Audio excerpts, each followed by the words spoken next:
First we decided what story we want to do. For example, for Peru we decided what story or how we wanted to take it. And then I traveled to the different 5 regions that the menu takes you through. And then I started to create dishes and then discuss it with the team and then first the story, then the inspiration or get more not inspiration, but actually touch a little bit the plate, what you want to touch with the menu. On this new one in the L.L.P, it's called Memories from My Country. We got a lot of reference from different journalists and writers, and that's what actually nourished me to do the new menu, you know. Yeah, that's how we go. So far it worked. I don't know how far, what is going to be the next story, but this one is pretty much finished.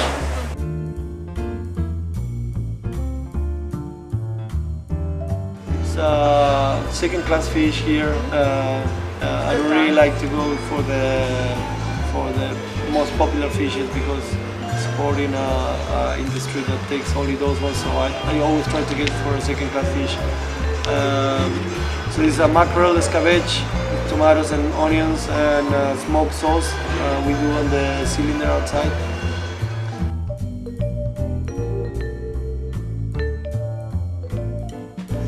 Then we have a lobster dish that is served with maca and vanilla.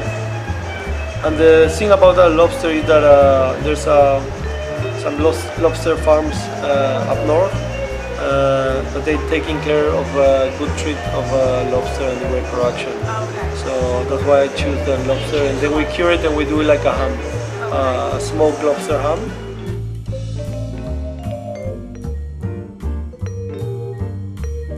So I went and meet an amazing lady in Munoz. She took me around different places and she took me to this lake called L.L.P, where I found a small farm of trout, really good trout. And Near Lake Titicaca? yeah, it's southeast of Titicaca. They're doing a great job, and to get the logistic for them to send us fresh trout to Lima twice a week at the beginning was really hard. But after 4 months, we got it perfect, and they learn a lot. We learn a lot of them as well. So you're getting the trout from them? We're getting the trout straight from them. So this dish is just in honor of those farmers. It's trout,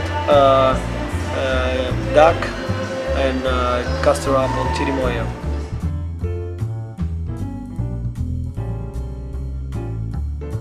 Even that we are living in the big desert, we got one of the biggest asparagus industries in the world.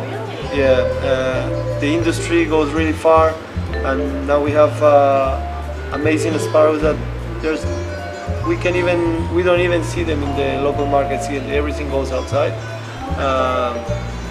So we tried to get a company just to supply us those small batches of asparagus. We don't need too many. We need around 600 asparagus a week. And this dish is just inspiring the amazing asparagus.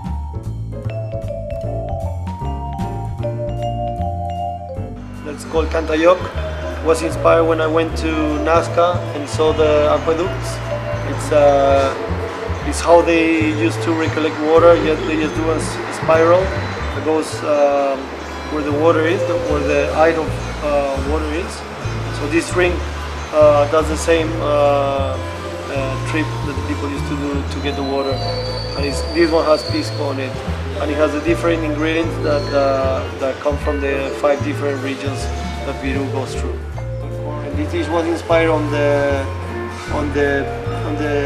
old ladies that sell you the corn and cheese on the train before you go to Machu Picchu. It's amazing. It's amazing. It's always hot, sweet, with the savory of the cheese, and then usually you get a ricotta sauce with it. So this dish is just ricotta, cheese, and corn.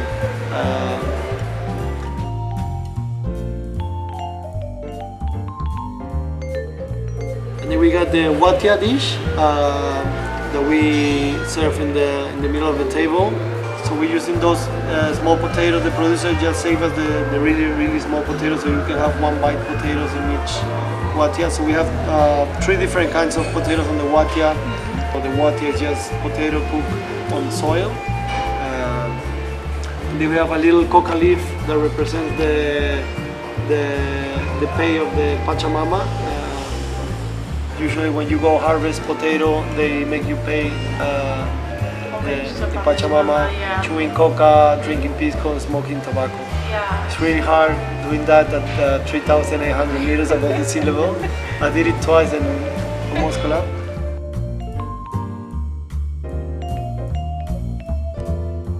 Well, I was here for a year in 2009. I was developing a project with Miraflores Park Hotel from Belmont. It never came out, so I just went back to Australia, and in that year I met a lot of chefs here. I did a presentation in Mistura, and so they know a little bit from me as well. And I went back to Australia, and it was really good because it was an amazing year for the restaurant I was running. So, and then they asked me to come here for this really serious project, and I said yeah. I changed my life. I come back to my country. I asked, okay, I'm gonna try to run this new project, but I'm gonna need a really strong sous chef, you know. And I was working with Emilio, and when I met him, I know how he works. So I said, okay, Emilio's gonna.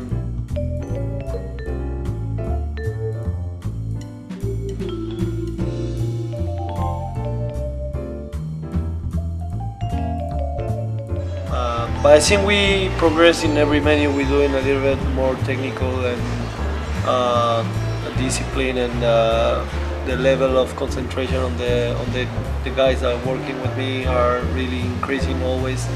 So that's a good thing as well. I'm happy to see how they develop as well on the philosophy we're trying to build.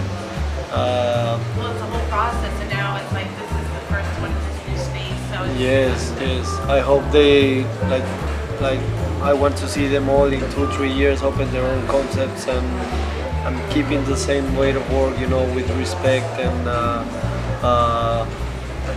especially respect for the one next to you, or the farmers, or the kitchen hand, or everyone, you know, everyone try to keep everything nice and clean.